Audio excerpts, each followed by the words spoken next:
All right. I looked over your lolking, your OPGG, and it doesn't show you playing any Teemo games. So, Oh yeah, I haven't. I've been playing him on a different account, and I haven't played him in a while. But I really like him, and so I wanted to start playing him again. And so I've been playing him like a lot on this other account here that I started leveling. I'll give it to you. Okay, so it's not a level 30 account yet? No, Okay. so I don't have all like the runes and stuff. But Okay. So what made you want to switch to Teemo? I saw you play a lot of different roles and champs.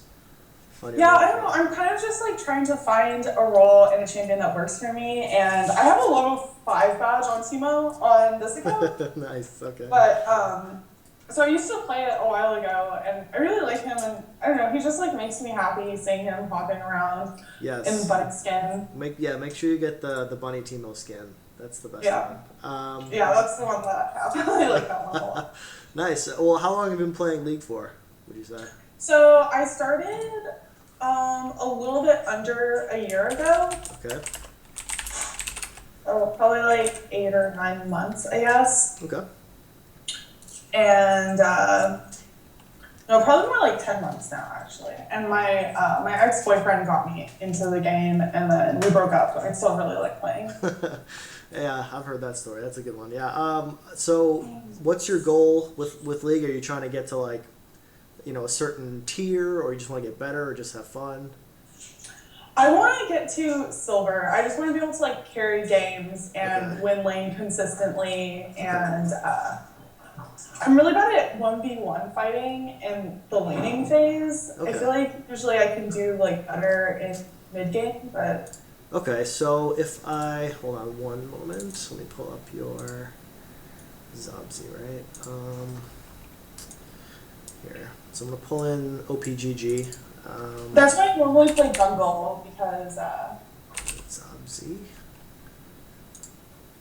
Oh, with that S. SI, okay.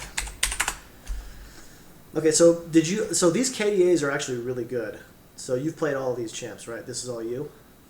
Oh no, one of those was my friend. He asked if he could play on my account, and so I was like, yeah, sure, why not? Oh, okay. So the Mastery and the Quirky and the LeBlanc I never played, but all the rest of those are me.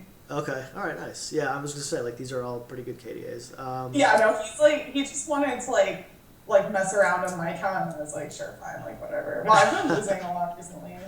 That's okay. 4 in a row, no big deal. Oh, okay, yeah, it's as bad as I thought it was. All right, so listen, getting you to silver, actually getting you to gold should be pretty easy. I think I can get you to gold. Like the thing is, we want to get your fundamentals in order first, especially with Teemo.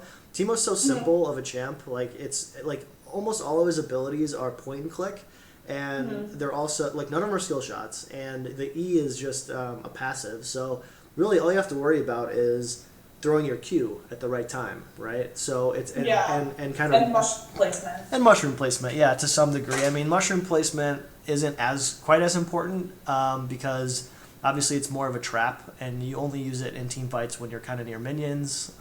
But for the most part, if we get your fundamentals down, honestly, like any champ you play should be able to get you easily to silver. And and hopefully, what I'm going to do today is we don't have a whole lot of time, so what I'm going to do is I'm going to give you all of the kind of pregame setup for Teemo, and then a couple of builds for you to play with, and then just some general early game stuff.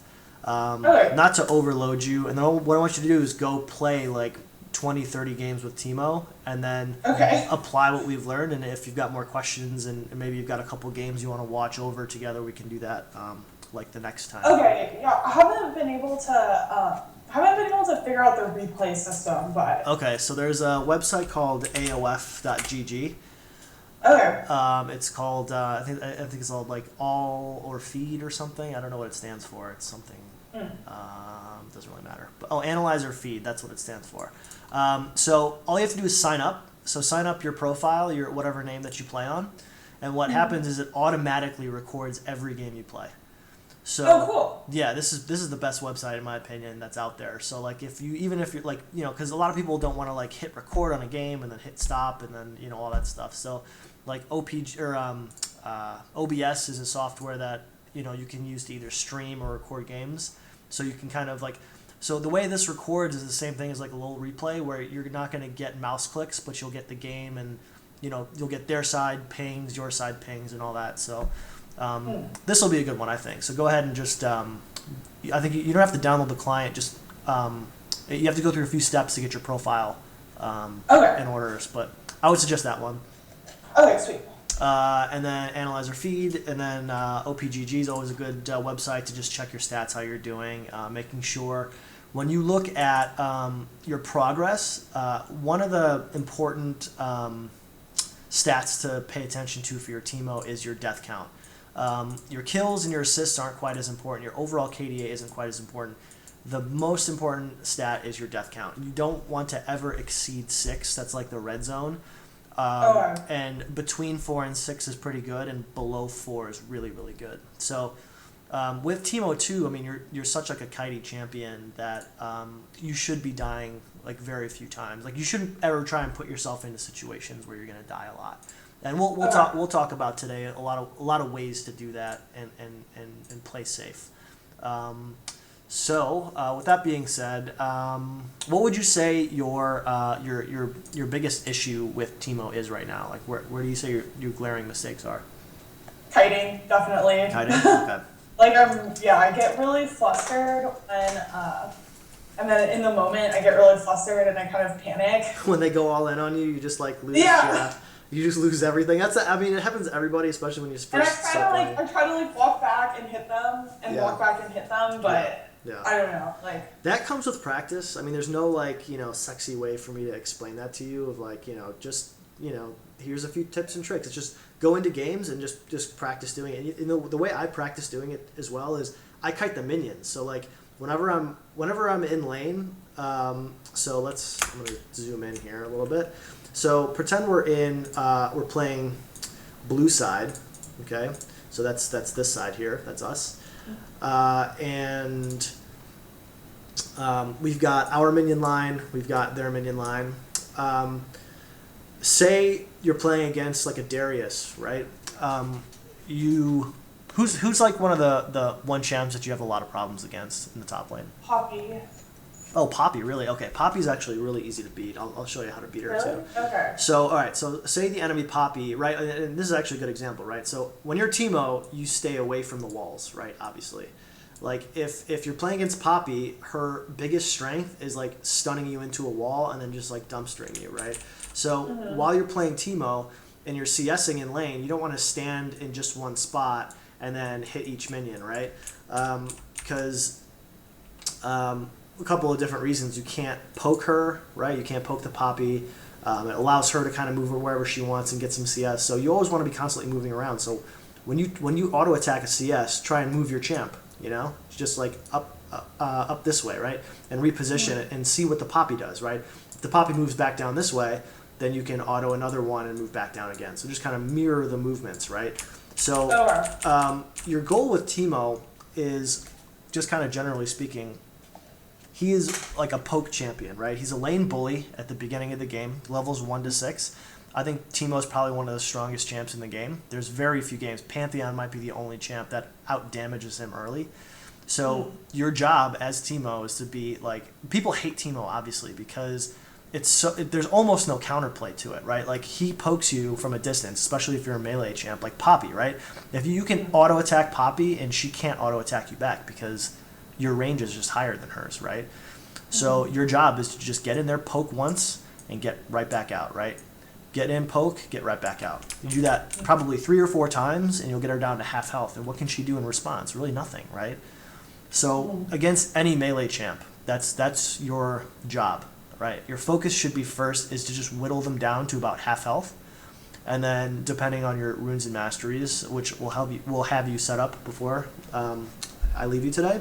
And usually when we get people to half health, like the tankier guys like Garen, like maybe like a Cho'Gath, Shen, like you probably won't need to get them down to about 30% health, but that's the kill zone, right? So you want to pay attention to how low do I have to get my lane opponent to where I can flash ignite, auto Q auto, Thunderlord proc, and get the kill, right? So that's like the Teemo, combo, right? So here, let's go. I guess one of the things that I'm having problems with also is that I'm bad at like knowing where to stand in the minion line, and a lot of times when I try and come forward to poke, I get too close, and then they jump on me. Okay. Or if I'm trying to play safe, I stand too far back, and then like I can't poke them. So I feel like I'm really bad at like figuring out where that like right place to stand is. Okay. Well, hey, listen. So, what is your your Teemo name? What's your name on that you play Teemo on? Captain Clair, but I had some really bad games on that because I was in like a 2v1 lane, and then Is it Captain just spelled regularly? Yeah. Captain Clair, like that? With a space. With a space. Okay. All right. What I'm gonna do is I just friended you. Okay. Do you have your client open? Oh, you can friend me on Zobsy if you want. That's the one that I'm on right now. Oh, you are. Why don't you okay. do that? Then I have all my runes and masteries and stuff. Okay. All right. So. Yeah. Oh wow. Okay.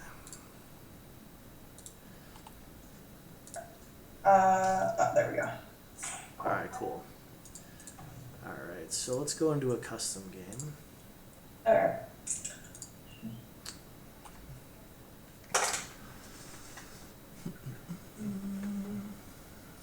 Oh boy, this always happens in customs. Why does it always do this? Let's give it a second. I'll invite you. What do you do if there's a champion with like because like a lot of melee champions have a dash. Yep. So if they dash onto you, you just like do you Q them and then try and run away. But like sometimes then I can't run fast enough. I don't know. Okay. Yeah, I'll show you. I get very stressed out sometimes. Well, okay. You know what helps to do is it just helps to know your enemy champions, right? So yeah. What we're gonna do is I'm gonna play a champion with a dash. So you play Teemo. Okay. All right. Who am I gonna play with a dash? All right, I'm gonna play Aurelia. My blade is at your service. Okay.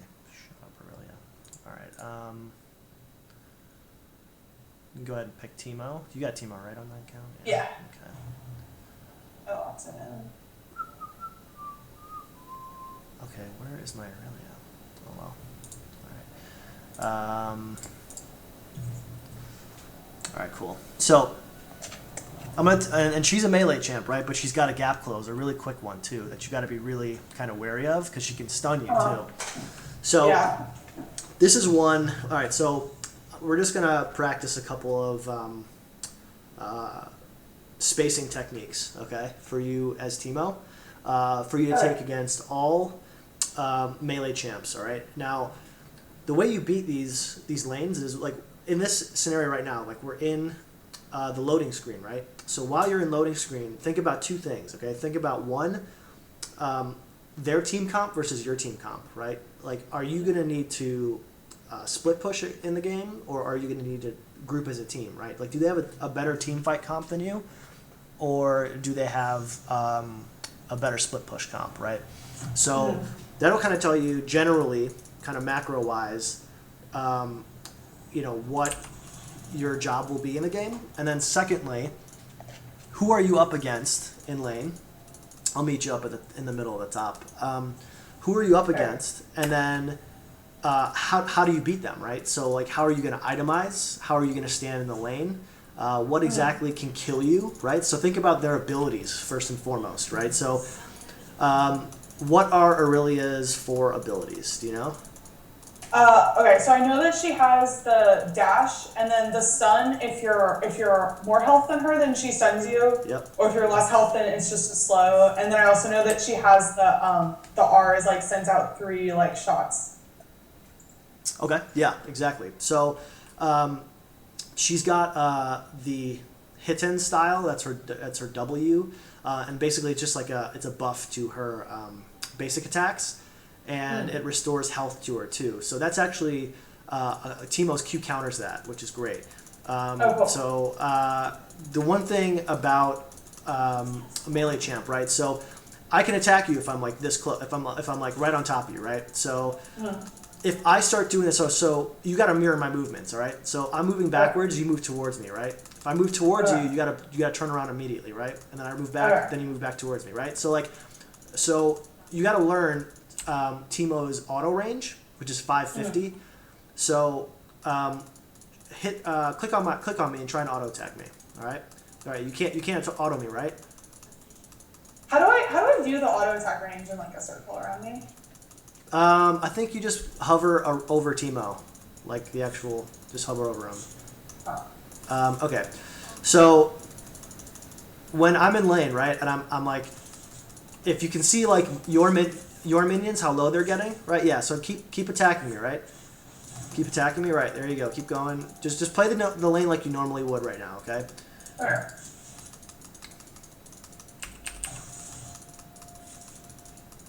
Oh my god, that's even that actually scared me.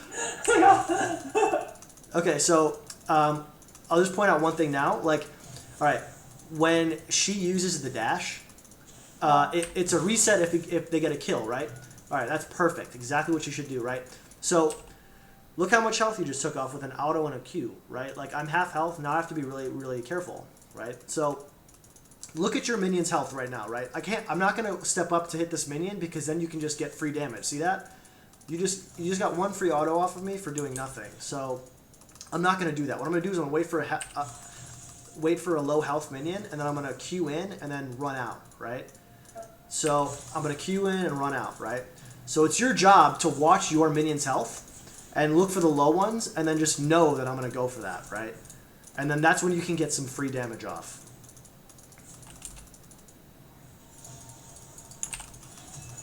Oh boy, I like that combo. There you go.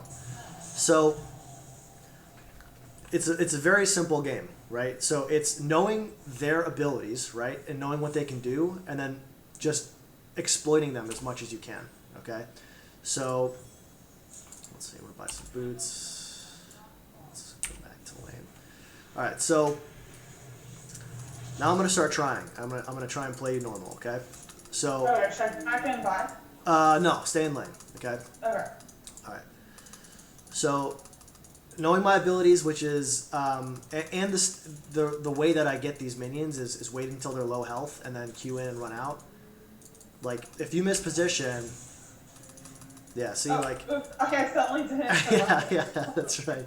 So it's, but just see, look, you can see your minions dying a little bit, right? So don't just watch your minions, watch my minions, watch yours as well, so you know when I'm going to go in or not, right? And remember, don't use your Q to poke. Only use auto attacks to poke. Okay. Okay. Because if I see you using your Q too early, I can go in like that, right? And I can do some damage to you, and you can't blind me. Again, like don't use the Q, right? Yeah. Yeah. Sorry, I like saw you go in, and then I was like, oh, I better use it. No, I mean don't. It's okay. You don't have to be sorry, but yeah, it's like it's just. You can get like exploited that way, right? Like if I see you use it on me, I can wait a second and just go right back in and stun you, etc. So, Gotcha. All right, so, but look at this. Like I'm trying to CS, but I'm already at 25% health, and you're still at full health, right? So.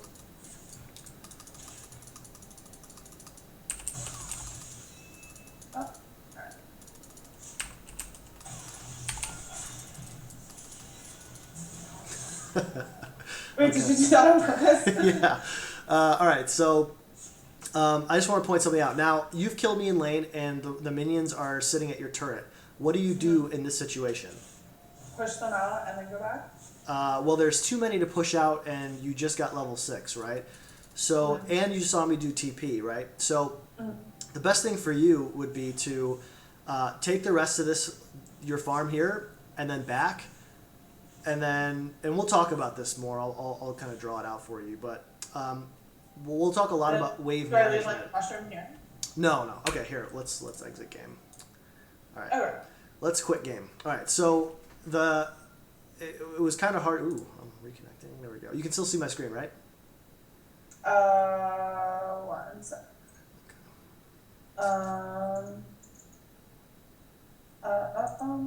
Yeah, okay. I can still see your screen now. Sorry, I accidentally reconnected. Let me just Oops. let me just get out of here.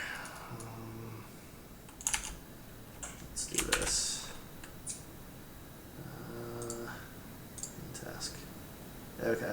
I feel like my problem a lot of times too is that I play really scared, and Yeah. like I won't know when to go all in because I don't want to die. Yeah, I get it. Yeah, well, listen, Teemo is the champ that you can never play scared against. You got to play safe, but you cannot play scared. You got to play super aggressive. That's how you win lanes against Teemo. So what I'm gonna do before we get into like the kind of how-tos in lane, I want to make sure that your like pre-game setup is in order, so that you can go into like every single game exactly how you need to go. So. Do you have any level 3 runes yet, or are you still trying to work your way up? What do you mean? Do you have any tier 3 runes? On your Teemo account. I think I'm just gonna try playing it on here first. Oh, okay. Yeah, Well, I'm gonna like play it on both until that one is level 30, and then I can buy runes. Okay. If that makes sense. Yeah, no, that's fine. All right, so let's do this. Do you want me to screen share you so I can show you what runes I use? No, that's okay. I can look on your OPGG. Oh, okay. I usually use the ADC runes. Okay. Because they're attack speed. Oh, but I guess I should make another one that's just full attack speed. Okay. Attack damage, attack speed, attack damage. Okay, yeah. So this is not what you want to be using, but that's okay. That's okay. All right. So that's what we're here to talk about. So I'm gonna go through runes and masteries first, just so you can, and I'll talk through exactly why I do every single thing that I do, just so that you kind of understand, and hopefully going forward, we can. You can like. I'm sorry. What's that? Can you hear me? Hello, can you hear me still? I can hear you. Can you hear me? Back. Okay. All right. Cool. You're a little bit staticky. Oh, okay. Sorry. All right. So I'm gonna try and explain my way through this, just so that if you ever wanted to tweak it in the future, or you want to like theorycraft on your own once you're like platinum and diamond in like a few months, hopefully you'll be able to you'll kind of understand how. So okay, let's first talk like quickly about like Teemo in general, right? So you can build Teemo a ton of different ways, right? Like can you build? Let's talk about like Caitlyn, right? Can you build AP Caitlyn? Not really. But you can build AP Misfortune. Right, yeah, right. You could probably do like a support AP Misfortune or something. Like it's doable, but is it the most efficient, right? And usually no, right? Because their kits are based off of scaling, right? And they scale off of AD or AP, right? Like same with like a Soraka, for instance, right? Like you can build an AD Soraka if you want, but she scales off of AP, so it just makes sense to do that, right? The interesting thing about Teemo is that he scales both off of AD and AP, so you can kind of go in both directions if you want. That's where you build the Ginthus. Right? Yeah, so what I do is I build him a couple of different ways, okay? And we'll get into this too in a little bit. I don't want to kind of overload you here, but what is this home? Okay, so we're going to talk about 2 different builds, okay? The first build is going to be the what I call well-rounded Teemo. Okay. So this is going to be like your allows you to make a few mistakes, yet still being AP focused, and it's not going to be a split push style, which is going to be what your build 2 will be, and that's what my Ginsu build is, right? So. Ginsu build is split push, and then well-rounded Teemo is hex tech. Okay, so those are like your 2 core items, and like most people when you play, especially in like the lower elos, like don't ever take advice from anybody, because no one knows what they're doing. So okay, so there's really 3. I think these are the best builds for Teemo. One's going to be well-rounded, one's going to be split push, and one's just full AP. I don't know if you like pay attention to like the LOL scene online or whatever, like at Reddit or anything like that, but I just had a coaching session with LS, Last Shadow, and we talked about this exact thing, and it kind of sparked a debate between like the number 1 Teemo player in NA and this guy LS, who used to be an LCS coach. And so their argument was like, okay, what's better, the Hextech or the Ginsu? And like they all agree basically that AP Teemo is the worst Teemo that you can build out of the three, only because if the enemy buys pink wards or sweepers, your mushroom damage is negated, right? Because they can just kill your mushrooms. And then on top of that, if they just build a Spirit Visage or MR, essentially, like your damage goes to pretty much nothing, right? So it's better to have kind of a mix of damage and use your mushrooms more as utility, as like a slow, as vision, instead of just straight damage. So that's kind of the reason why I stick to these two builds. Now, again, in Bronze, it doesn't matter. Like, you can build tank Teemo and still win your games, right? So we want to get you to a point where you can take any build, any mastery page, any rune page into a game and win, right? Just because you're better fundamentally at the game, right? So that's what we're going to try and get to first.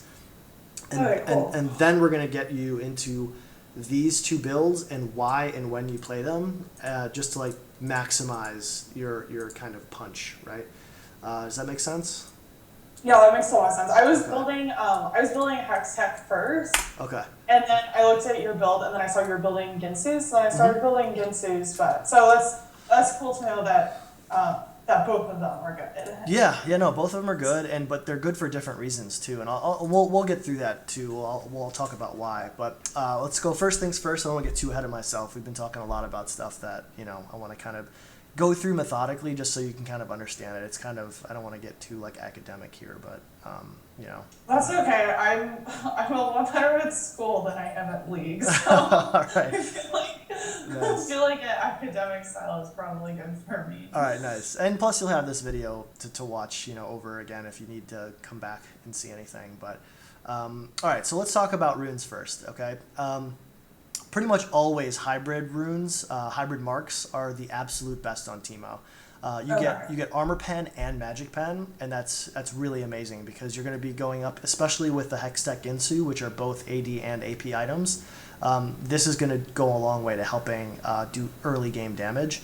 So I do 7 marks of hybrid penetration, and then I do 2 marks of magic penetration. So it ends up getting 6 magic pen and 6.3 armor pen just from your marks, and that's I think the most efficient use of those marks. And then I go 9 scaling health seals, because if you go armor and you go up against, say, like a Rise in the top lane, or like a Malphite, it doesn't really help you, right? Because they're not auto-attacking you, they're using spells, right? So the best thing to use is health, because it does well against AP and AD, right?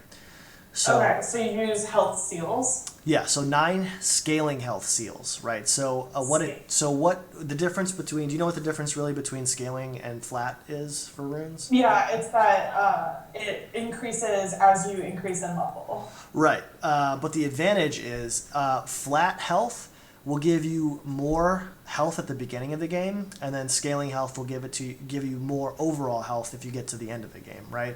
So the reason we take scaling health is because Teemo is going to be squishy the whole game, so we want him to be stronger kind of later into the game. And we'll get you good at kiting today too, so that you don't have to worry as much about early game. So those are the seals and the marks. And then we do 9 glyphs of ability power, okay? So all of your glyphs will be ability power, and then your 3 quints will also be ability power. So you're just going to be hammering home this AP, okay? Okay. So we're going to be, what this is going to allow us to do, we're going to have 26 ability power to start the game. We're going to have 216 extra health at the end of the game, and then we've got our pen.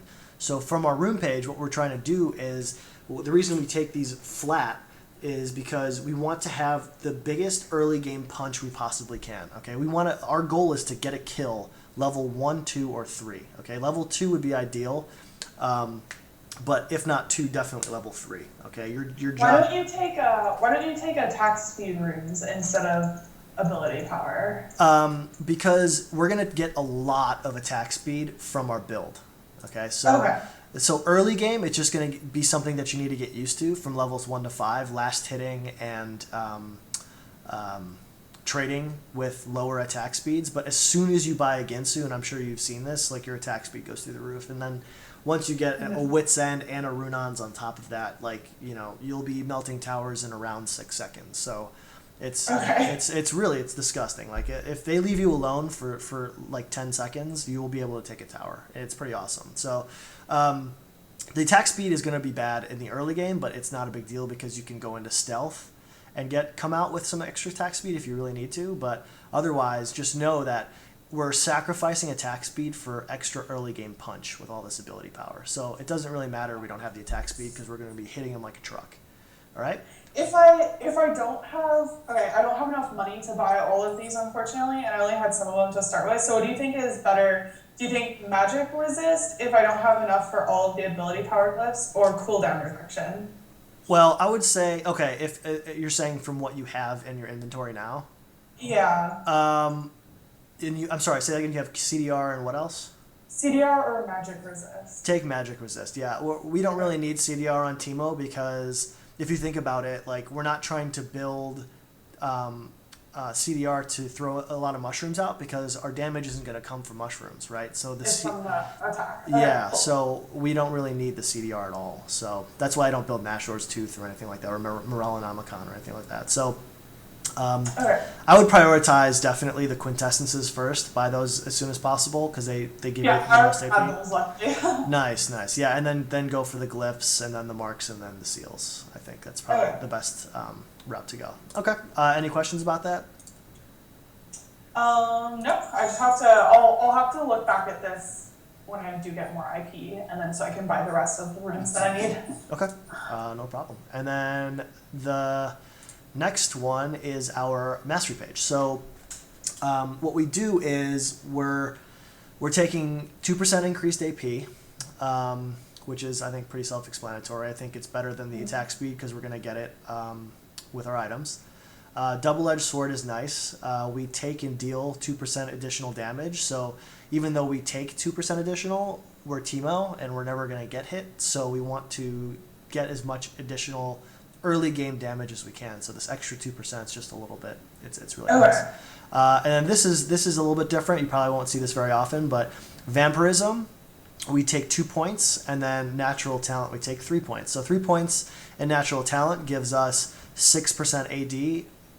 Plus 6 AD and plus 9 AP, which is pretty self-explanatory. It gives you a little bit of both. But we take a little bit, we take almost 1% life steal and spell vamp as well, so we can get a little bit of health back as we're auto attacking. Because if you think about it, like you were doing to me when we were playing 1v1, every time you attacked me, if you had some vampirism, it's free, right? Like even if you're taking some minion aggro, because as you know as Teemo, if you attack the enemy champion, all of their minions will attack you. So you're going to lose some health from that, but as long as you're still auto attacking, you're going to get some of that health back. So it's nice to have a little bit of mix. This is why we do 2 and 3. So Cool.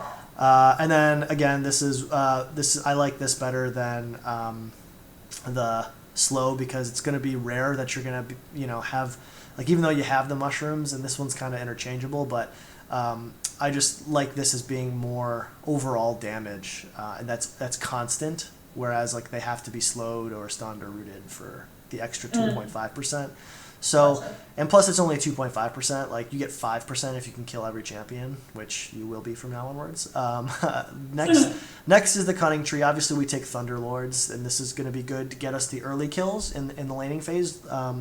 This does, and it looked like you were running Thunderlords already, which is good. But yeah, we take Savagery, which is going to help you last hit better. Single target effect, does 5 extra damage to minions and monsters. Then 2% when no one's nearby. We're top lane. You can also do Secret Stash if you are having trouble, like, sustaining yourself in lane and getting poked down too much. These are interchangeable, but this is like the more aggressive route to go instead of like the extra 150 health or whatever it is, right? So, or extra 20 health. Merciless is nice. Once they're below 20 or 40% health, like you'll surprise so many people with how fast you'll kill them. It's really funny. And then Dangerous Game. Dangerous Game is great because if you're like trading against like a Rise or something and you guys both are killing each other really fast and then you just barely eke out the kill, you get 5% of your health and mana. That should be enough for you to get away with your life, which is really nice. It saves me like once every 5 or 10 games, which is great.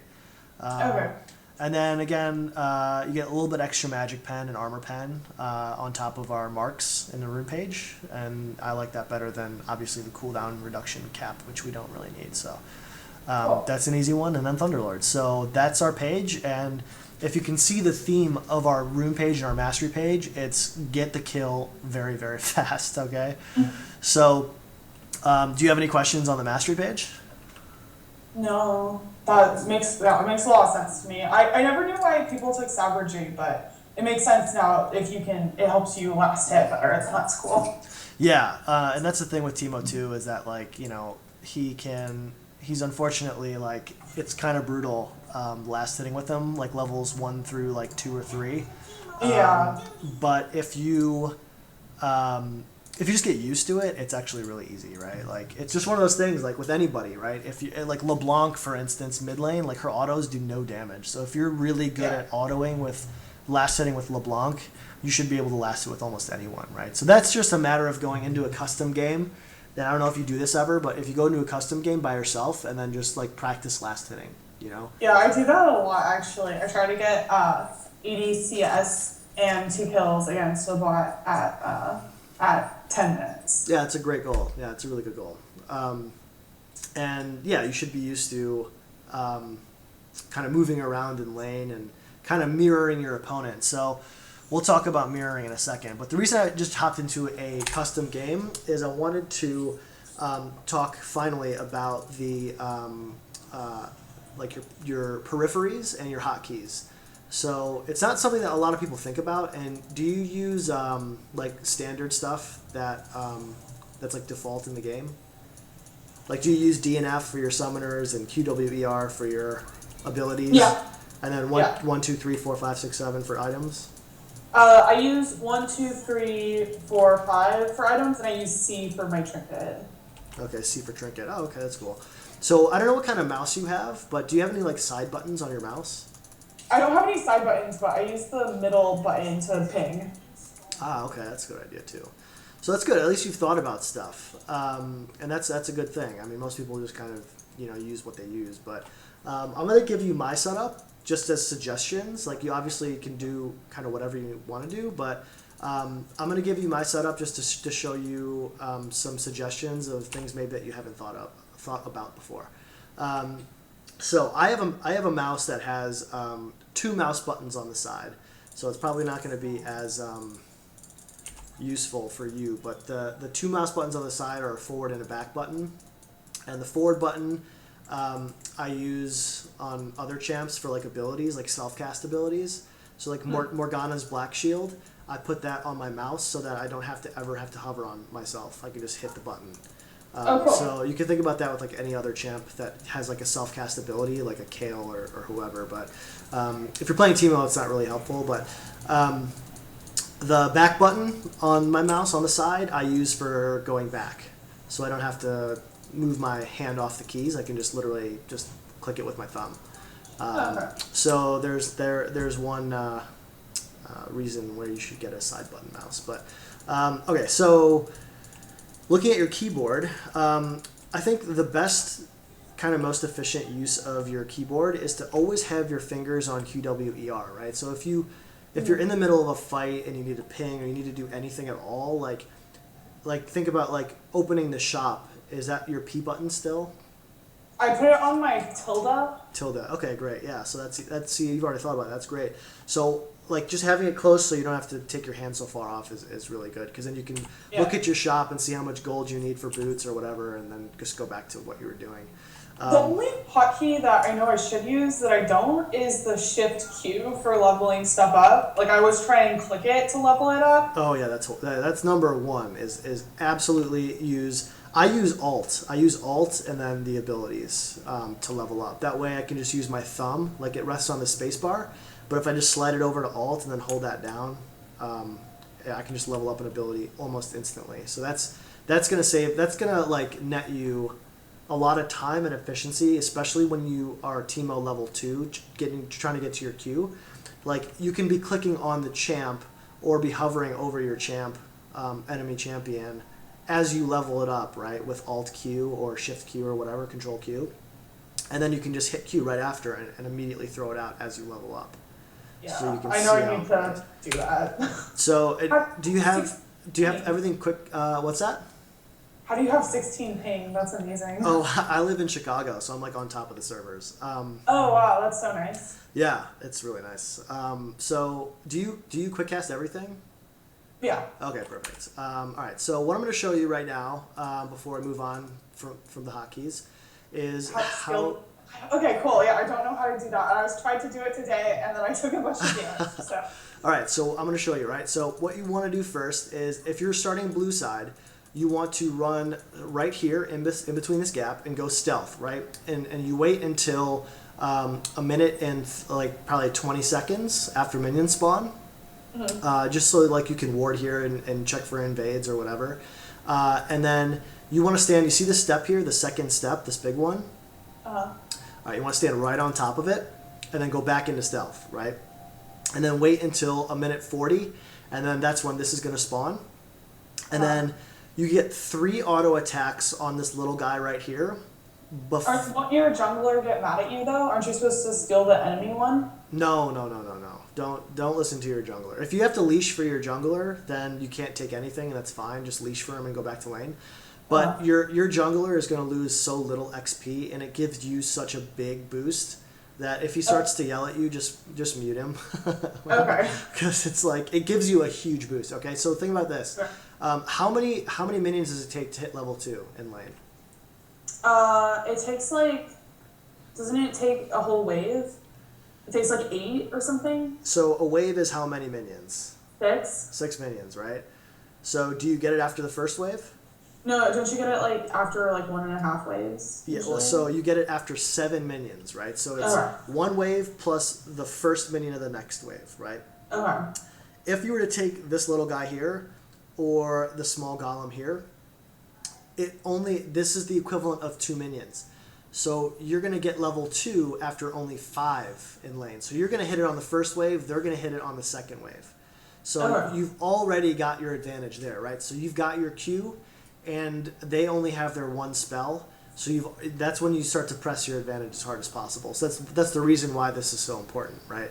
So now you get 3 auto attacks off because we've got the 0.83 attack speed boost from being in stealth. We get 3 auto attacks before we have to start kiting backwards, right? And this is what's awesome about the Runes and Masteries. It's so easy. Ready? I'm going to auto attack it 3 times. Then all I'm going to do is click backwards and run back for about a half a second, and then attack it 1 more time, and then we get the kill. So 1, 2, 3, and this is because of our Runes and Masteries. So now I just get the last one. I've taken 0 damage, and you can see I've gotten it, right? Wow. Yeah, that's what's awesome about these Runes and Masteries, right? So 1, 2, 3, run back 1. Okay. Yep. 1, 2, 3, run back 1. You can always rewatch this if you want to see that again. And then I'm going to do the same thing over here. Okay? So the difference is when you're on red side, you're going to have to do more kiting. Okay? It's a little bit harder and you're going to take damage, but it's okay. So here, you see this patch of grass here? Wait, why don't you just take the red little guy? It's because you have to run a lot further to get back to lane, and you're going to miss experience from the minions. Oh, okay. So you see this little patch of grass here? You want to stand just in front of it, okay? So just in front of that. So again, you go into stealth, wait until they spawn, and then you only get 2 auto attacks before you have to start kiting back. So 1, 2, and then I start kiting back, and then you're just trying to go one click, 1 click, 1 click, 1 click, and then you get it. You still take some damage, but it's still pretty free. You see that? And by the time you run back to lane, you'll be back to full health, and you'll still have the same advantage. Nice. Okay, cool. So, all right. So those are your early game. That's going to take you to minute like 1.5. So that's the perfect Teemo start. And then when you get back to lane, as soon as you get 2, do you queue them, or do you still save it? No. Okay. So you never ever use your Q to take minions unless you absolutely have to. Okay. So like if there's 2 minions that are about to die, like at the same time, and you're going to miss 1 for sure, you just use your Q on that. Otherwise, you always save your Q, because as soon as you use your Q, you've got, let's see, 8 seconds where the enemy can just all in you and you can't do anything about it, right? So you save your Q and you just last hit with auto attacks, and as soon okay, sorry, I think I asked it wrong. What I'm trying to ask is if okay, so let's say you steal the little blue guy, and then you get back to lane, and then you get level 2 before the enemy. Yeah. Would you then use your Q immediately as soon as you get it because you have the spell advantage, or still save it? No, you absolutely then use it, because what happens is auto Q auto procs Thunderlord. So it's also going to be a surprise for them, because even if they're trying to count minions like they're supposed to, like bronze, they'll never do it. You won't have to worry about this, but in like high silver and in gold as well, they're going to be counting minions, right? They're going to be, okay, he just got back to lane. You know, I know it takes 7 minions to get to level 2, so I'm not going to be playing like as safe as I need to be, because, you know, the first wave, he's not going to hit level 2. But as soon as you hit level 2, you're going to surprise attack, right? So you're going to be able to get an auto Q auto right there. Will get that Thunderlord proc, and no matter who you're up against, that's 50% of their health. Okay, cool. So that's like that's your goal at that point. So when you're first hitting level 2, absolutely use your Q as often as possible when you're harassing them, but always auto first, never Q first. Okay. And do you know why? Do you understand that? The kind of why? Because the Q is like you can like get the auto and then get the Q immediately at the same time, whereas like the auto has to wait for it to reset, so it's like more damage, right? Yeah. So like so Teemo's let's draw out a Teemo real quick. What? A little time for you to finish that house. Okay. See if there's anything else I want to throw together. Very cool. I'm glad we're talking about it, so you can kind of give it some thought before Can you hear me okay? I know there's stuff happening in the background there. Yeah, oh sorry, can you hear it in the background? Yeah, that was pretty Something clearly. like that. No, I just want to make sure you can still hear me. Okay. Yeah, I can hear you. Okay, cool. All right, I so... don't know how to make the microphone just hear my voice, but... Oh, it's okay. It's no big deal. All right, so... All right, the black line is Teemo's auto attack range, and the red line's Teemo's Q range, right? Oh, okay. So Teemo's Q range is actually 600, and I promise that's a 6. That's the ugliest 6 I've ever drawn in my life. All right, so, and then the auto attack range is SS0, that's a 550. The reason that we have to auto first before queuing is because if we auto first, we're guaranteed Q, right? Because you're in range for both, right? So think about this, right? Like if the enemy champion is here, right? Oh God, let's do a better color than that. If the enemy champion is here, right? Can you Q or auto them? You can neither. Neither, right? And this is Yeah. sorry, it's not a trick question, but it's just, and I'm not trying to like treat you stupid. I just want to make sure you're understanding, right? So like, if they're here, you can Q them, but not auto them, right? So you're gonna get the Q off, but you get no on hit damage from the E. You get no poison damage from the E. So the Q gives a little bit of nuke damage, but it's still not good. But if they're here, it's fantastic, because then you get the auto off. You get the tick damage, then they start running, and they're still getting Q'd no matter what. And in bronze, you'll notice they won't even start running. They'll be like, "Oh, I just got hit. What's going on?" And then you can Q them, and then they'll start running, and then you can follow them. Like if they don't start running, by the way, like if they just stand still on the first auto, then you can start moving Teemo towards the champion, right? So move Teemo this way, because then you're guaranteed the Q as well, and then as they start running, they'll still be in your auto range. You can get another auto off, right? And that's when they proc Thunderlords, and that's when you can start to just hammer them into submission. So that's the reason why we do auto Q auto. Does that make sense? Oh, cool. Yeah, it's like a lot of, I mean, it's, you know, I don't know if you break down Teemo this much, but it's nice to kind of think about. I like this. This is what I was hoping for. Yeah, no, I mean, this is kind of like the very basics, and this is hopefully kind of gonna forever now. You never poke with Q first because of, you know, multiple reasons. You kind of have it on cooldown. You're not getting the tick damage, etc. So Yeah, that's kind of the basics there. So that's kind of like the whole pregame setup. I think that should be good for you to kind of go into games now and have Teemo exactly the way you need him to be, right? Do you have like a hard stop time? Do you have to go in like 10 minutes? No, I have nothing to do today. So. Okay, that's good. That's good. We're just gonna go over. I just want to make sure I cover everything before we end it. So this might go a little bit longer, but as long as you don't have anything to do, that's cool. All right. So next thing I want to talk about is just kind of Teemo in general. I know we kind of touched on it a little earlier, but Teemo is one of the most unique champions in the game. Getting really good at Teemo is really not going to help you get good at most other champions because you have to break down their kits, right? Break down every champion you want to play's kit, right?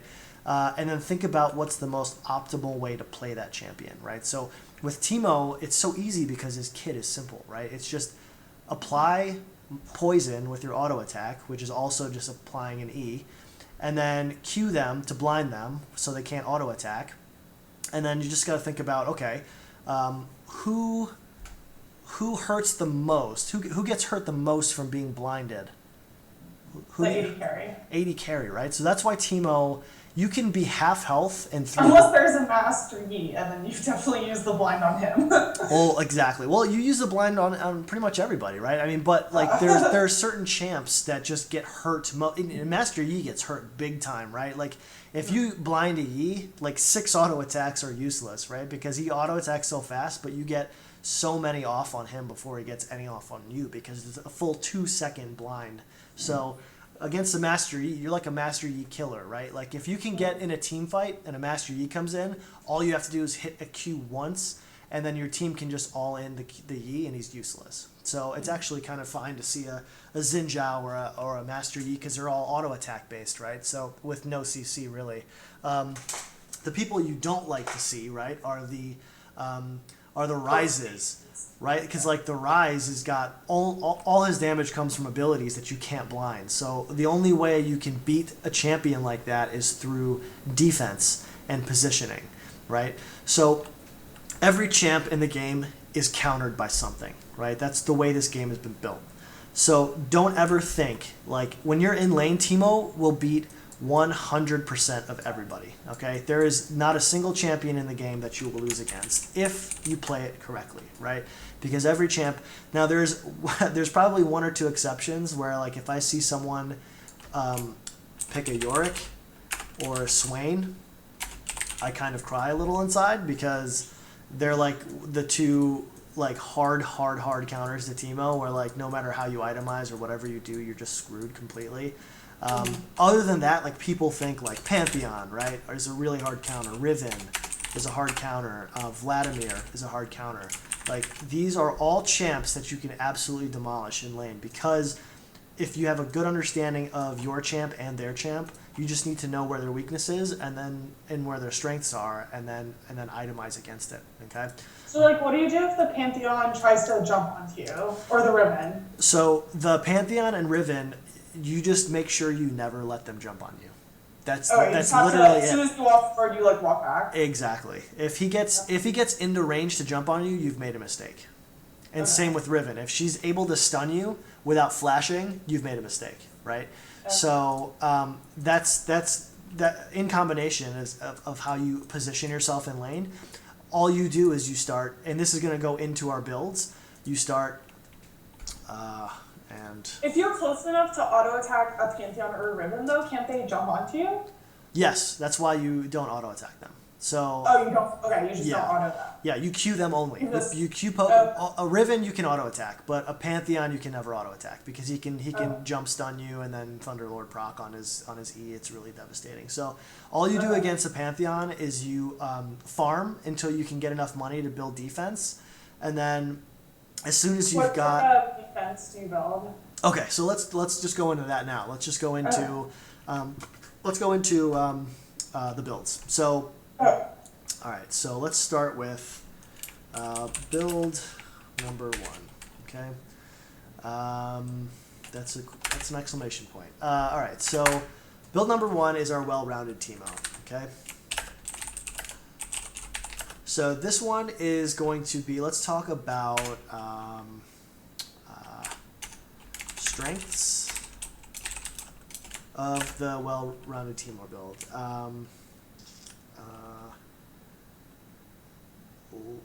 What's the word I'm looking for? It's not survivability, but I'm going to put that anyway. Survivability allows for mistakes, so it's good for like when you're first trying to learn positioning and learning your errors. And let's see, it is more. Let's see. Is the survivability because of the like activatable quality of the Hextech Gunblade? It's because you get so much lifesteal from it. Less kitey. Wait, can you say that it's because you get? Sorry, your voice cut out for a second. I'm sorry. Say it again.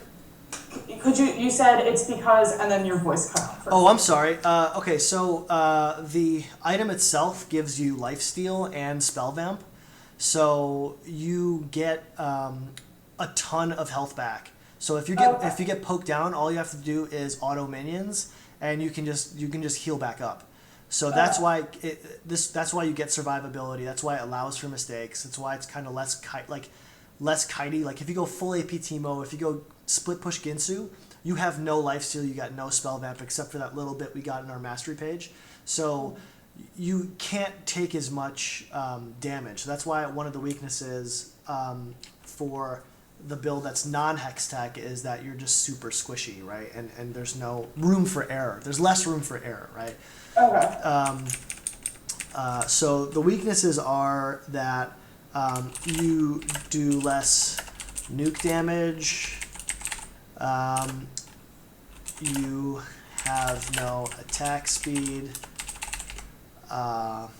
and it's not made for split pushing. It's made for team fighting. Okay, this is a more team fight style of Teemo, right? Which is going to be greater than splitting. Okay.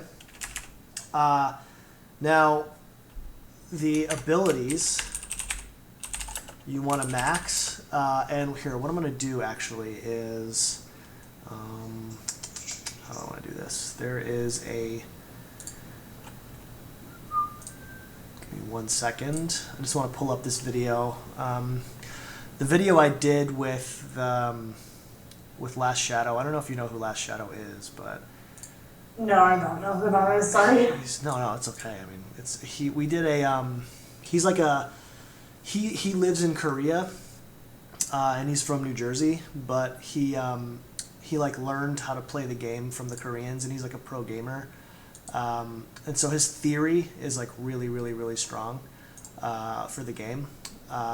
And he actually made like this ridiculous Teemo guide a while back. Like he spent like thousands of hours just like theory crafting Teemo until he got the greatest Teemo ever. So what he did was he created this like this image of every single matchup Teemo goes against.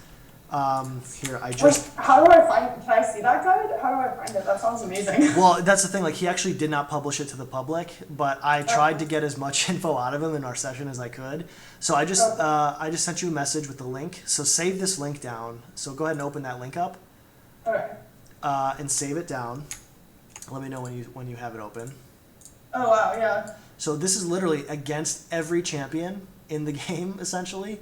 This is your ability maxing. This is what you should... Wow. This is the path of your ability. You start E almost every time, and then you go EQ, usually E again, sometimes W, then E again, right? So you're basically going to be maxing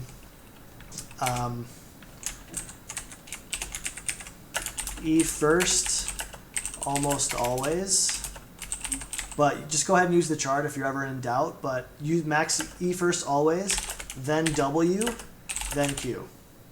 Okay? With R as often as possible. Okay? Wait, you max E then Q then W, or E then W then Q? E then W then Q. Really? Because we're not getting any damage from our Q, right? We're not trying to max Q for the damage, right? We're maxing W because we get so much extra movement speed, and that is going to help us kite. So we don't need the Q because our W is going to let us be running around like a little devil, like Tasmanian devil. Just like no one can touch you if you've got Q and Swifties, right? So, so we're gonna try and teach you how to play like the kitey Teemo style, right? And with every single build that you do, with some exceptions, right? Like against certain matchups, like I don't want to overload you and like have you go into games thinking about, okay, well, what's my ability pathing gonna be now against this specific champion, because it's just a little bit too like min-maxy. Like it's just too much to think about. Like right now, we just want to make sure that everything, like from the little things, you're doing like correctly, right? Which is how are you moving in the lane? Are you harassing at the right times, or are you not harassing at the right times? And that's more important than like, did I take Q level 2 or 3, right?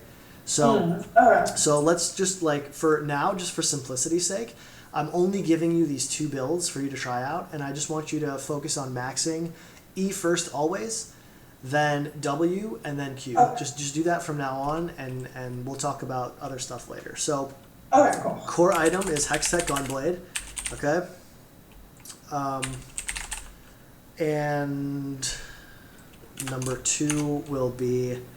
How do you know if you should build this one or the split push one? Typically, it's just, do they have an answer for your split push, right? Like for me, I always build the split push one because I'm just trying to practice it against all comps. But if they have, for instance, a Tryndamere, a Gangplank, a Fiora, probably the split push build is not going to be as great, like, or like an Anivia in the mid lane. If they've got like a Sivir 80 carry, if they've got a bunch of like wave clear, if they've got a ton of wave clear, then it's going to be tough to split push because they can just come and stop you really fast, you know? And they can like negate and just quickly push the lane back to you. So in that instance, it'll be probably better to go this build, the well-rounded build, and just group up and team fight everybody. Does that make sense? Yeah. Okay, cool. So Hextech, Liandry's is our number 2 core. Number 3 core is Void Staff. And then number 4, and this is kind of in order of how you should get them. Always Hextech, then Liandry's, and then usually Void Staff, because by then people will be building a lot of MR.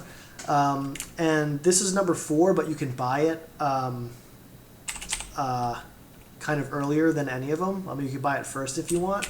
But let's go Swifties, and I'm going to put like 80% next to that, and then Sork Shoes, 20%, right? So if you're like way ahead, I would say get the Sork Shoes.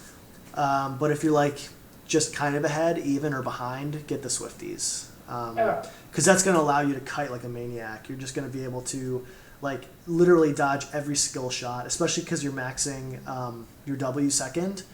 You'll be just surprised at how fast. And then upgrade. Alacrity. Upgrade, yeah, to Alacrity. As soon as possible. Just as soon as you've got like your core built, then you can upgrade to Alacrity, and then move on to your situationals. So situational, let's talk about situational. How do you typically build situational? Like, take me through your thought process. I guess it depends. So like, well, usually I would build Nashers. You don't build Nashers Tooth at all? No, never Nashers. Never build that? Never Okay. Nashers, yeah. It doesn't fit. Okay. It doesn't fit into our build. Okay. But wouldn't you have no like attack speed then in this one? Correct. So the attack speed is going to come from your level. So you actually get some attack speed by leveling up. And by the time you've got like your core items, your attack speed's not going to be amazing, but it's going to be good enough because you're going to be packing a pretty huge punch with your Liandry's. So you've got Auto Q Auto, which does the Thunderlord proc. Then you've got the Hextech Gunblade active on top of that. plus the Leandry's Burn and the Void Staff, like auto Q auto Hex Tech, just that alone will 100 to 0 AD carries. Okay. So we don't need the speed. We just need to be able to get to those guys. And that's the nice thing about this too, is while you're hitting the tanks on the outside trying to get to the back line, you're still going to be doing damage to them with this build too, because you've got the Leandry's Void Staff combo. So anyhow, we don't need the attack speed. And it also gives you CDR, which again we don't need, right? So there's just better items to get. If you want attack speed, I would go Wit's End instead, because you get more Magic Pen, you get Magic Resist, and you get the attack speed, right? So it's just, with the way we're going to be building Teemo for now, Nashor's Tooth just doesn't have any space in our builds. Okay, that's good to know. Yeah. I guess I would go if they have like a lot of if they have like an attack damage like assassin-y type one, I would build the what's the Hourglass? Okay, Zonia's, yeah. That's a good idea. Yeah. Okay, so let's talk about just kind of your general mindset when you're done building the core items. Like, you should be paying attention throughout the game, not only what the team comp is on the enemy team, but who is the strongest, right? Like, if their AD carry is like 1 in 7, you don't have to build like armor, right? Because even though like maybe there's like a Poppy jungle or something, and she's doing AD and she's doing okay, like, if they've got a Syndra mid and a Malphite top, you're gonna want to build some magic resist, because maybe the Syndra's 10-1, right? You're gonna want to prioritize against. Think about situational. I just want to make a note here for you. So, thanks. Wow, that's not the word I was looking for. Think about who's strongest and build against them. It's just that simple, right? Like, it's really, okay, who is really doing all the damage on their team, and then how do I negate it, right? So let's talk first, are they AP? There's a few options you can go. You can go Abyssal. Abyssal's really, really good right now. It gives you a lot of magic resist, and it gives AoE MR reduction, and then it gives you magic resist as well, and it's a really nice item if you're against like a LeBlanc who's fed, or someone who's giving you some trouble there. ZZ Rot Portal is one of my new favorite items. I absolutely love it.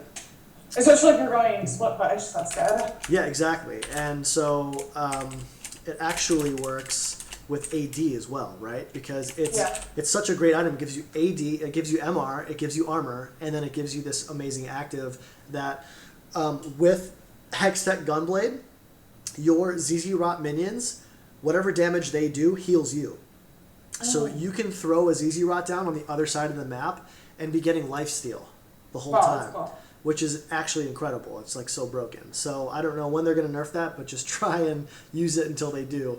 But so Abyssal's really good. ZZ Rot's really good. If you're getting really just dumpstered and it's like a full AP team, I would just go Spirit Visage, and that gives you just like an insane amount of tankiness against AP champs. Like, LeBlancs won't be able to 100-0 you ever. And so, okay, sorry, against AD, I would go ZZ Rot, I would go Zonia's. And again, Zonia's is for bursty damage, right? So if you're up against someone like a Zed, like a Talon, I would say absolutely buy a Zonia's. It's going to be super helpful. And then again, like a Randuin's, and Randuin's is going to go the same way as Spirit Visage. Like, if they're like a Darius top, Zed mid, and their AD carry are all doing well, I would just go Randuin's or Frozen Heart, which will give you some CDR, which is not necessary, but it also gives your team the AoE armor, which is always nice. And plus it's like 100 armor, which is insane. So that's really, really good. What about like Iceborne Gauntlet? Never Iceborne. I would say Frozen Mallet could be a good option. But I'm going to put that on its own. I'm going to say that's like that's a situational one that's going to be against like a team that's maybe hybrid. Like they've got AP and AD that's like doing really well. So Frozen Mallet like could be a good option after you get a ZZ Rot or a GA. So like a Guardian Angel and a ZZ Rot both give you awesome actives and they both give you armor and magic resist. So, Okay, cool. so just think about that. Just think about, okay, like what's the damage comp? What's going on in the game now, and how do I have to itemize? All right, it's pretty simple, right? Does that make sense? Yeah. All right, cool. Any questions about build number 1? I guess, okay, so, like, if they don't have a Fiora or a Tryndamere, do I automatically just go number 2? You can, yeah. I mean, if it's also good if like you're trying to learn Teemo. Like for I'd say the first 10 games you play, just as you get used to trying the stuff that we talk about out today, I would go with the build number 1 because it allows you to make some mistakes and still be like relevant in the game. Like the Ginsu build is good, but you have to know how to split push properly. And that's going to be like a whole nother lesson for us to talk about. And that's also hard if your team is like bronze and they like don't make any other pressure in the other lanes. Yeah, no, exactly. Like it's like if you're with a team that doesn't understand like that you're split pushing and what they have to do, because it's important that they do, you know, what they respond, right? Like if you're split pushing by yourself and 5 guys come to just dumpster you, and your team is like all jungle, like farming the jungle, then it was like a worthless death, right? But if all 5 come to attack you, but your team's all shoving mid, you can get like an inhibitor out of it. You know what I mean? So like that's the strength of the split push. But in bronze, you can't ever assume that anyone understands that. So what we're gonna do is we're gonna set you up with the knowledge to be able to split push, even when your team's dicking around and being stupid, and still be safe, still get a lot of utility out of your split push, and then I'll teach you how to rotate too, so you can rotate from top to mid to bot at the right times, and just be like a solo just tower melter, and where like their whole team will have to literally just follow you from top to bottom and back again, while your team and as long as your team isn't literally AFK, you'll win every single game and hard carry everything. So that sounds amazing. Yeah, that's what. So like, listen, like right now, your job is to like focus your mindset as hard carry. You're going to be the hard carry from now onwards. Okay. So the way we do that is to snowball the game. We have to snowball with Teemo. If you get behind, the game gets a lot tougher. So how do you snowball a game? You get first blood every single game. Okay. You should be getting first. I probably get first blood in 95% of my games because because that's your job as Teemo, right? And so. From gold and below, I'm telling you, the difference between gold and silver is almost negligible. Like they're all very, very bad. And bronze is like a special, like, you know, circle of hell of just terrible, terrible players, which is like, but it's great because that's like, no matter where you land, you should be able to carry yourself out. You know, I've got one of my best friends who plays this game. He is stuck in bronze. Yeah, and that's my problem. Because I feel like I usually like contribute, or I usually win lane, or like I usually get a couple kills. But then, meanwhile, the top laner or like the mid laner is like 0 and 10. You know? Right, exactly. Just, like, yeah. Well, so but that's the thing. Like, here's the good news, in my opinion, is that my friend. The reason I brought him up is he has never got coaching. He doesn't want to get coaching. He just always blames his teammates. Always.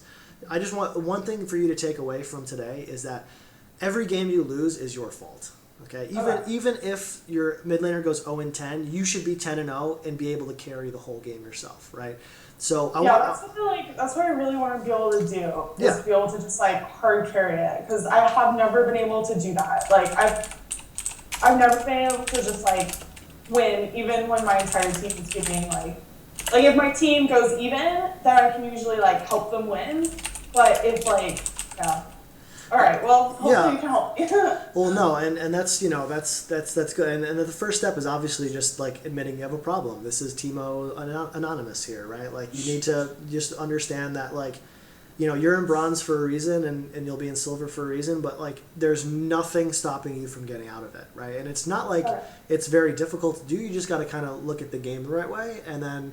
And you taking the first step into like asking for help from someone, and that's totally fine. There's nothing wrong with that. So And I'm just, like, I'm happy to help. So, like, if you ever have any questions at all, just message me on Skype and we can talk about it. But, Well, thank you so much. but yeah, anyway, like, your mindset should be now, I'm Teemo, I'm a Teemo god, and I'm going to carry every game. So, so your next build is going to be build 2 split push, right? So you're going to melt towers, you're going to melt tanks, right? This is your biggest strengths, right? So like you're going to see how ridiculously fast your auto attack procs are going to get on these like tanks that think that they can just like face check a Teemo with a full 8 stack Ginsu, Wits End Runons. It's disgusting. So towers and tanks have no shot against you, which is great. Plus you're proccing against, if you've got Runons, you're proccing it against everybody. It's fantastic. Problem is that you're really, really squishy, and your team fight is not great. And the reason I don't want to say it's terrible is because if you position perfectly, it's actually really good. But if you position wrong, which is actually really easy to do, position wrong, then you'll die like instantly. So, because you don't have like an escape, you've got like a move speed, but if you get CC'd at all, you're pretty much screwed. So, abilities, I'm just gonna put same as above. And then we're running out of room, so I'm just going to put this over here. So your core is obviously Ginsu. And in this order, you want to get it again. Just Ginsu first, then Wits End. And then 3 is kind of, I'm going to put a space for 3 because sometimes it's going to be Runons. But sometimes you'll have to get like a defensive item, depending on how it's going. Okay, if Runons isn't like, if you're crushing, absolutely get Runons. If you're not crushing, then I'd go defensive. But this time I would say Sork Shoes 80% and Swifties 20%. And Swifties if you're really dominating, but Sork Shoes for the most part, okay? And you can actually go in this build Sork Shoes almost 100% of the time, and if you're dominating, just get Alacrity. But I would say if you go the Sork Shoes route, get Alacrity as soon as possible, just to help your kiting, okay? So I'm going to say Alac ASAP. I think you'll understand that. And so what our 6th item is going to be is situational. And number 4, defensive, and number 6, situational, are going to be the same thing here, is just think about who's strongest and build accordingly. But some items that do synergize well with this build specifically is going to be the Frozen Mallet. Because if you think about having a Runon's Hurricane with a Frozen Mallet, it's like you're AoE slowing everybody and no one's getting away from you or your team. It's actually pretty cool. So that's always a good option. And then one of my favorites again is ZZ Rot, because you're just a split pusher. And a passive of ZZ Rot, as soon as it's put down, is if you're walking by a turret or even a down turret, you get extra move speed past those turrets. So with W Max, with Alacrity, with the ZZ Rot, like nobody will catch you, not even a fucking Udyr. So like it's crazy. So that's the 2 kind of core builds. Does that make sense? Do you have any questions about any of these builds? No, it makes sense. So I guess I'll just try the first one like a few times, and then maybe try the next one. Yeah. Yep. And I don't know if it would be helpful for you to just go into like a item sets. I don't know if you ever do this, but just like build an item set, and then you can just go into game and it'll just be there for you, right? Oh, okay, cool. So like well-rounded Teemo, just go starting items, right? Like we didn't really talk about starting items. Why didn't I talk about starting items? Okay, so always start Doran's Ring, okay? Yeah. And the only time you'll not start Doran's Ring is against Pantheon. You'll start Cloth Armor. And then you'll start with 4 potions in a Cloth Armor against Pantheon. Otherwise, it's just always Doran's Ring. And then on your first back against Pantheon, you'll buy the Doran's ring. But you Wait, I know. Oh my god, I know that guy who's messaging you. I watch his YouTube videos.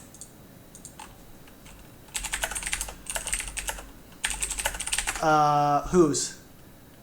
Minko? Yeah, Manco. Yeah, he's like a master tier. Yeah. Yeah, I've been talking to him about Teemo for a while. He wants to like play with me and like he wants to like talk Teemo. So I'm like, all right, well, I'm coaching right now. So funny. There's like a secret Teemo club. There is like Manco's actually really awesome. Like he really likes to talk Teemo with like anybody. And so he actually like messaged me after he saw the YouTube of the last Shadow coaching that I did.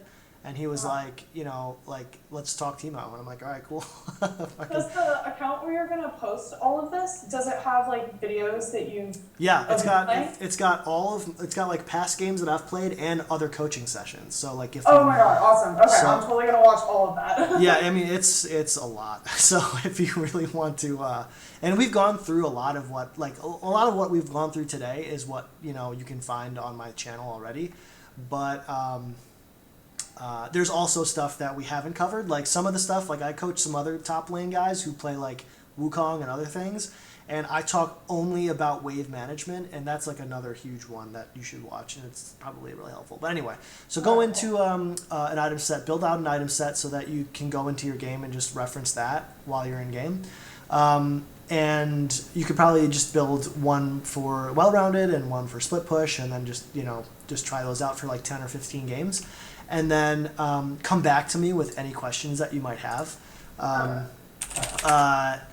I'm gonna do now, can you close that really quick? I'm gonna do a screenshot really quick just so I have it. Oh yeah, here. Can you just close that? Yeah, awesome. Thank you. No problem. Let me know when you got it.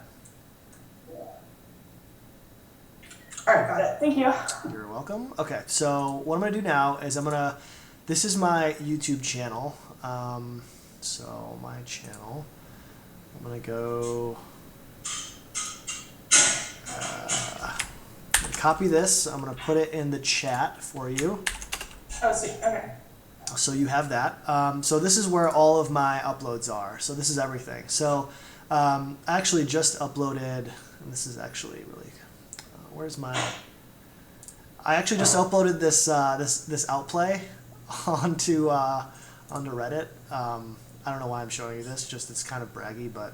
That's okay, I want to watch it. Okay, so basically I surprised this Fiora in a bush, right? And I'm just kiting her around, she ults me, but I get the kill. And I barely have enough left. So I clear the wave first before I go back, but I can see this Amumu's coming for me on my mini-map. So I immediately run. But I can see this Amumu's low, right? So I'm like, all right, I'm going to outplay this Amumu. And I get him to bandage toss. God. I get him to bandage toss the minions, and it draws him into the tower damage. And then Ashe tries to ult me, and you couldn't see it in that clip, but Ashe arrow missed me too, so I got the double kill, and it was just like I have to post that. But that's like a good way to like abuse Amumu and Nautilus. They've got like that bandage toss and the hook. And if you do it right, you can flash out of the way. Like it's a very like niche situation, but like Teemo's got a lot of. So anyway, what I'm gonna do now is I'm actually gonna show you some gameplay from what I've played before, and we're gonna just talk about how to play Teemo's early laning phase, and I'm gonna show you a couple of like tactics to use while you're in lane, right? So let me look for a couple games here. So we'll go against Darius. We'll play this Darius game here. Okay. Is that you or me? That's you. What is that? Where is that coming from? Hold on. Oh, that's Manco. Okay, he's streaming now. Okay. Oh, okay. All right. Sorry, I had the stream up, and I'm like, oh shit. Does he stream on Twitch? Yeah. Is Minko his Twitch name? It's here. I'll link that to you right now. It's okay, sweet. So I can have someone to watch too. Yay. Okay, so there's Manco's stream, and then I'm gonna also link you Ivan Pavlov. He's actually he's a challenger Teemo. Okay, cool. And he. I recognize his name, but I didn't know what his Twitch was. Okay, sweet. Thank you. So Ivan Pavlov builds Hex Tech. He's been trying out the Ginsu ever since me and LS talked about it. But he actually went back to playing the Gunblade because he likes it better. And Manco plays pretty much the AP variant, but he kind of builds situationally every game, so it's never like the same. But anyway, okay, so here. What I'm going to do is I'm going to pull up... oh shit, I don't want to edit that. I'm going to pull up a couple of games that I've played, and I'm going to show you how I did it. This was from Season 5, so it's going to be a little different, but it's going to be generally the same, okay? I thought you only built armor for Pantheon. You build it for Darius, too? No, this was last season. I don't do this anymore. You can. Like, if you're afraid of getting hit by Darius or pulled by Darius, like, I did it just to be safe. Like, if you're against a Riven or a Fiora or a Darius, you can go Cloth 5. The only reason I don't anymore is because I'm confident enough I don't really need to. But if you have a feeling that you're going to maybe not do so well, this is just a defensive way to go. Okay, so this is how I used to start games before I would proc off of the jungle. I would just go straight to the middle of the lane and I'd just go stealth and I'd just go like cheese for a couple of auto attacks before they could do anything about it. And that's a good way to just get free damage, right? So if you're not gonna go for one of these two, I don't know why you ever wouldn't. Then this is another option. But anyway. It's just like a cheese for lane. So what you want to think about against the Darius is all of his items are in a specific range, right? Like if you never enter into his hook range, he should never be able to hit you. This should be one of the easiest lanes ever, right? So I see him coming into lane. He actually goes into this brush here to try and cheese me, but he doesn't know that I'm already here to cheese him. So... This is, I think, low gold. This is gold 4, right? So you can see you're about to witness how bad gold 4 is. Okay, so this doesn't happen often. Usually they're like over here just dancing around, but he's in this brush. So me avoiding his damage when he does his like spinny axe Q thing is going to be a lot more difficult. So I might just have to eat it.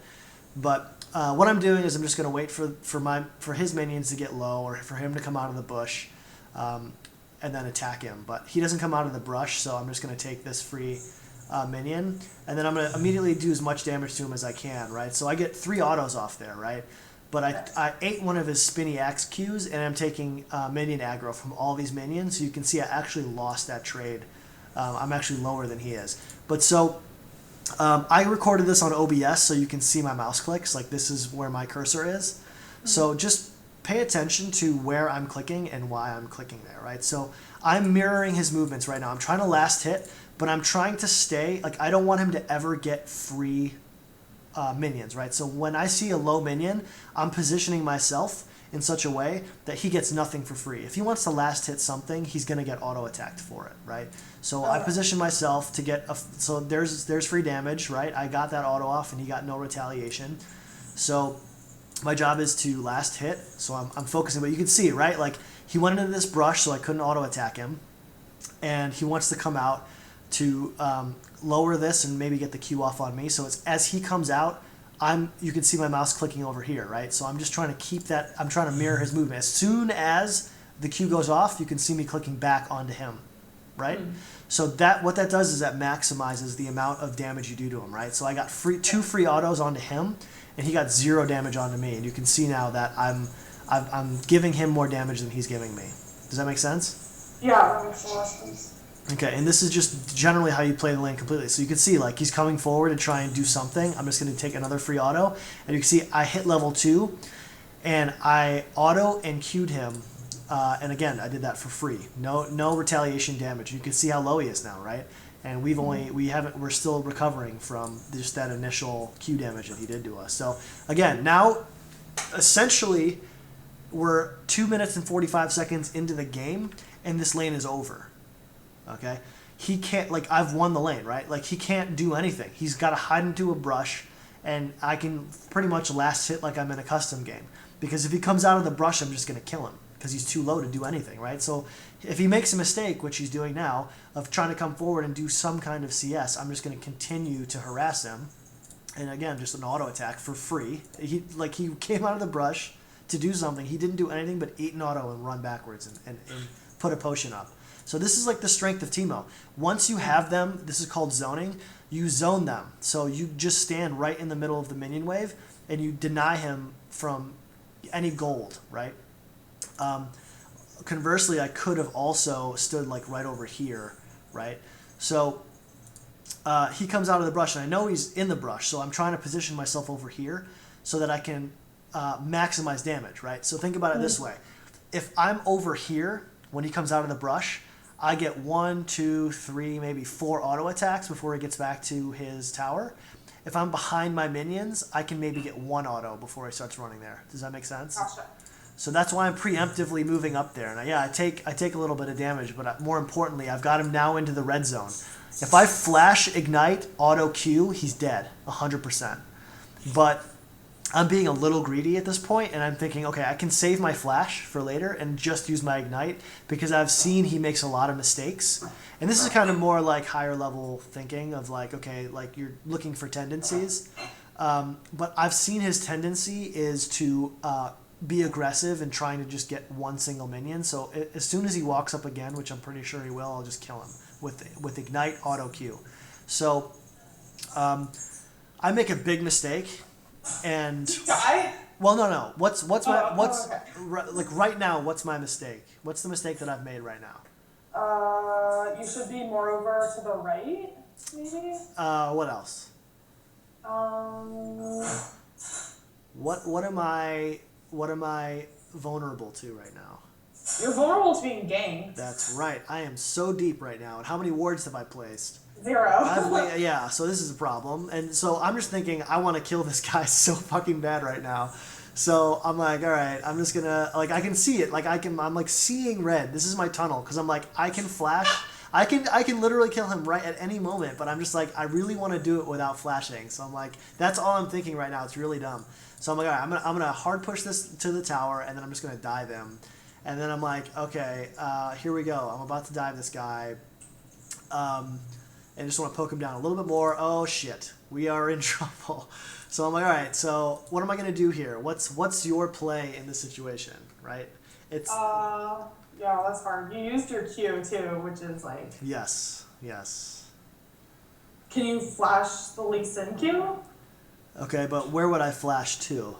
Into the bush maybe, so Okay. you can't see you. I don't know. Okay, and then maybe run to my tower. That's an option. Or you could just go for the kill on Darius. Goddamn right, Claire. Goddamn right. Because you're a carry now, and your job is to get first blood. If you kill him first, you get extra gold for first blood, and even if they kill you, you get the trade, but you also get first blood. So the trade actually works out in your favor. So that's if no one's then died. Darius is more behind too.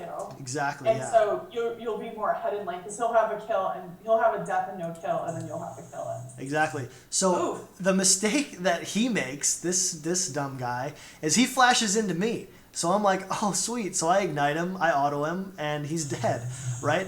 But he got that spin axe off, so he got some health back, and I was like, oh shit, I'm just gonna secure the kill. So I flashed in just to make sure I got him dead, and he died as well. So I'm just gonna play that back again in real time, just so you can see. And I thought about this as it was happening, and that's something that happens like, at like when you play more. So he goes in, and I just had the quick thinking. I just ignited him. Fine, I'll trade there. That's fine. I still get a kill, and he only got he got the kill on me, so that's fine. No big deal. No harm, no foul. It was a mistake on my part for not warding and not seeing that coming. But anyway, I buy a Doran's ring because I didn't at the beginning of the game. I just come back to lane. So again, wave management's huge, right? So like, you want to make sure, like, the ideal situation is to have the wave. Oh, can I ask you a question really quick? Sorry. Sure. Do you build the AD part or the AP part of Hextech Gunblade first? It's a great question. You build whatever they are building, the opposite of whatever they're building against, right? So like, if he comes back into lane with a null magic mantle, you buy the AD side.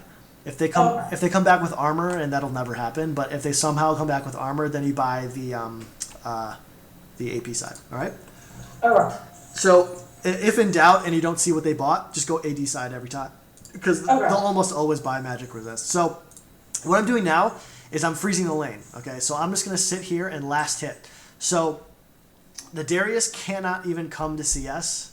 This lane is completely over. I've won because if he comes to CS, he knows he's just going to get harassed out of lane. So right now he's just like dancing in the darkness over here, waiting for me to re-shove the wave back to him. But what he doesn't realize is I've got this lane frozen. It takes 4 caster minions. And again, this is a lot of information, I know, but like if you rewatch this, and just try and use this information in game, it'll start to get like ingrained. But 4 caster minions creates a permanent freeze. So as long as you make sure 4 caster minions are always alive, this lane will never ever move from this spot. So you can see me just like I last hit and then I hit the stop key, and I stop attacking. But he comes back into lane, so now I'm going to start going back into the mirror movements portion, right? So he's attacking minions, so he's actually pushing it back towards me, so that's fine. I can start trimming the wave as well. So now if he comes near me, I can just start moving backwards. If he starts moving away, I can move forwards and just trying to get as much, just a little bit of harass damage as I can, right? And you can see how much I'm clicking, right? Like I'm trying to move around as much as possible, and this is the kitiness, right? So like, I'm just going to go back 1 second here, 506, 508. So you can see, it's too early. Do you ever try to like walk back into his Q so he doesn't damage you, or no?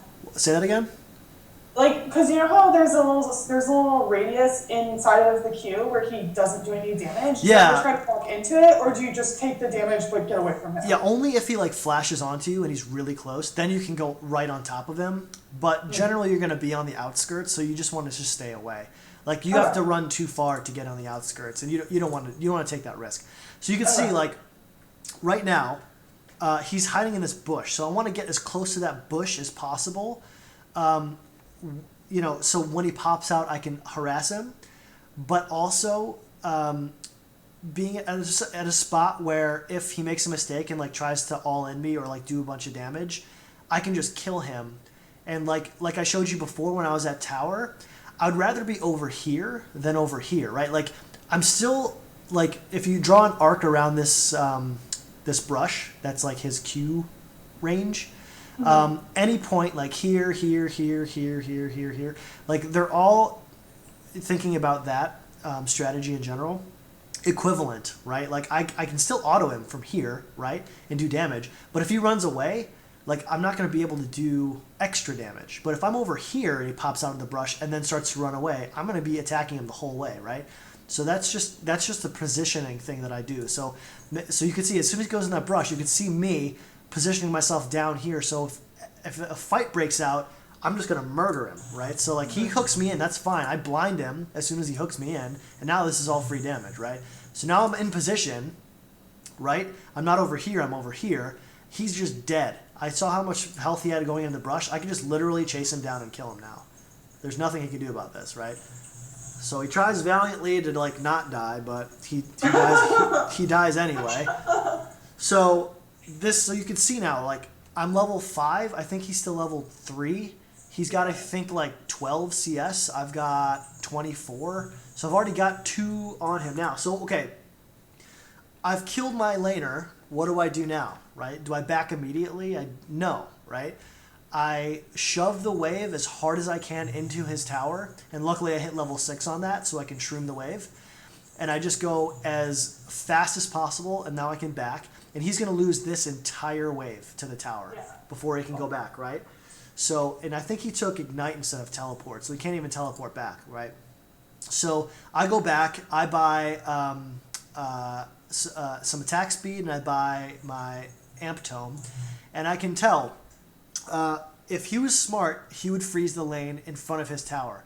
But I can tell he's not smart.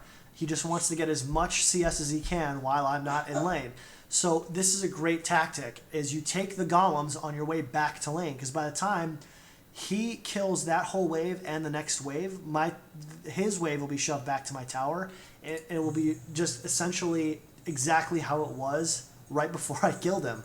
And not only that, when you take these 2 golems, the golden XP are equivalent to 1 wave. So even though you're missing just a few CS, like you can see him, look at this. he's going into this whole wave and shoving it hard into my tower because he's just like, holy shit, I'm here for free. Like, I'm able to get CS. Look, he's level 4. He's got 19 CS. We're level 6 with 33 CS. So, like, this lane is over. And now we're back exactly where we were 2 minutes ago. And I'm just going to kill him again in the exact same way if he sticks around. You know what I mean? Where do you place your mushrooms at this point? Okay, so mushroom right here. Okay? Mushroom right here. Mushroom in this brush. It's kind of hard to see. I can show you over here, but like mushroom here on the other side as well. Basically, places where junglers kind of trying to run around walls, and how they try and escape being chased down. But yeah, I'll talk about shrooming in further lessons. Okay. That's kind of like whole nother thing. A whole nother bag of... Yeah, a whole nother bag of Okay. stuff. But you can see, so that's like, that's me shutting down the game. Like, I'm already two and one. This game is shut down.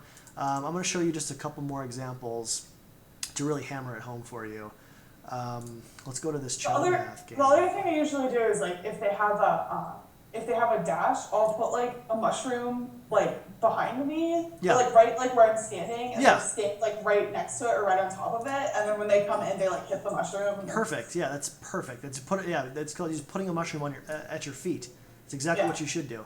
All right, so just knowing what we've talked about in the last game, this is against the Cho'Gath, okay, and this is again gold 4, okay, and you can see like these guys. I'm not using any like super high level stuff. It's just literally using your spacing and your positioning and your auto attacks, and you win every lane. That's what's the beauty of Teemo, right? So I know Cho'Gath. You see these Vorpal spikes? He started Vorpal spikes instead of ground stomp. So I can literally just stand next to him and auto him for free because he can't do anything back to me, right? Mm-hmm. So I come out of stealth and I get three free autos while he's just attacking minions, and then he finally gets the picture and runs away. So now all the damage I took were from minions. So as soon as you do the damage, he starts to run away. And by the way, you don't stop attacking them until they get a clue and start running away. Then the minion aggro will start to actually do damage. So that's why I ran away. It's like, okay, I just want to de-aggro, and then I go into last hitting, right? So he's just focusing on hitting minions, and I'm like, oh, that's great because I get free damage. So you can see I'm like last hitting, but look, okay, so you can see this is a huge mistake he's made. He's taken all this damage, right? He sees bloodlusts for this one tiny minion, and look where I'm clicking, right? So I'm like, okay, this guy's about to get just hammered. So I'm like, all right, this is attack move. Attack, click forward. Attack, click forward. Attack, click forward. He's level 1. He can't do anything. Like, he tries to duel me, he's dead, right? So look at that. We're 2 minutes into the game, and this lane is over, right? It's like, this is just Teemo's strength. This is exactly how you play Teemo. You just bully them out of lane, right? And then he comes back for more. I'm like, all right, I mean, I can flash ignite, auto Q auto, and he's dead. But again, I'd rather not. Now that I have my Q, he's backing up because he realizes, okay, I'm screwed. So if he makes a positioning error, which I'm pretty sure he will, so now I've got him completely zoned, right? He can't do anything to farm. And I'm just going to stand behind his caster minions, so he can't even leech XP either. So now he's not going to hit level 3 for another, 3 or 4 minions, because these minions are dying and he's not getting any of the XP. So again, I'm waiting for him to make a mistake, which he does. He takes an auto Q auto right there and see how much damage he does. And see, he just walks right back up again, right? And this is gold 4, by the way. You're going to see much worse players in bronze. So all you have to do is make sure your spacing's right. I could kill him right now, but again, I'm trying to save my flash because it's really... see, I make a mistake and I eat the Q and I'm like, oh crap. So I'm like, screw it. I'm just gonna use my flash. But I'm like, oh, he just makes a really bad positioning error. So I actually get his flash, get the ignite, get the Q, and I still have my flash. So you can just see this lane is just over. You know what I mean? And this is your, and we're what, 3 minutes into the game? Again, this is your strategy. So why don't I shove this to the tower? He's got TP. Does he have teleport? Yeah. And if I shove the tower, it's going to take too long, and he's going to TP back, and I'm not going to be able to back myself. So by the time I buy my items and get back to lane, I can freeze the wave back in front of my tower. So that's the reason I do that. So anyway, this game is over at this point. Rengar comes top to get some free kills and some extra whatever. And then I'll give you one more example. Let's see, what game is it? A Riven game. Where's the Riven game? I think it's this one here. All right, so pay attention to like everything we've talked about up until this point from the last two videos and just our general Teemo strategy. I'm just going to let this one play out. I'm not going to pause it at all. And just kind of notice how we play this game out, okay? Okay. And stop me with any questions, right? So I'll talk my way through it, but again, I'm just trying to cheese. She doesn't know I'm here. I'm waiting for her to get a little closer so I can get more than one, but I get the last hit. One free auto, that's not bad. I mean, that's like 10% of her health, which is great. And now you can see I'm positioning, right? Now it's my positioning, all right? I'm moving forward. Thing, wherever yeah. she like... So she makes a huge mistake, and she uses her third Q on top of me and then walks out and eats 3 free auto attacks, and now she's half health. And this lane's already over. You see that? Like, you gotta make sure you punish their mistakes. Like, now she's coming in for more again, and it's like, it's okay, I've got my Q, and if she wants to come back in and trade, she's absolutely dead. So against Rivens, they have a shield, so like saving flash is not a great idea against Rivens. So as soon as I get a kill potential, and again, you can see me, I'm zoning her. She has to stay the hell away from me and get 0, and now these minions are going to die to tower. So she wants to farm it all. I'm going to poke her for it, right? So I'm like, all right. She goes in. I know her shield's down. I'm like, okay, that's probably a good time to go in for an all-in kill. But now she's really low, and now this is just like, get into my flash range, and I'm just going to flash in and kill you, right? So she walks in, flash ignite, auto Q, and then she walks away dead, right? This game is over, and we're 3 minutes in. So Udyr, oh no, he's coming. What am I going to do? Like, this Udyr tries to attack move me, and I'm like, what are you doing, Udyr? I've got a blind, right? So I kill him too and take his double buffs, and this game's over, right? So Teemo is like so OP, it's insane. So like his blind, like, people make too many mistakes, and again, this is gold 4, and I've gotten 2 kills plus a double buff, and we're 3 minutes into the game. So so again, this is like one of my favorite champs in the game. We've gone almost 2 hours now. I hope you're Teemo'd out, but if not, go play some Teemo games. Try and pay attention to like what's going wrong in your games as you're like trying these new builds out. Your spacing issues, like what's going wrong, and also first thing you want to do is AOF.gg.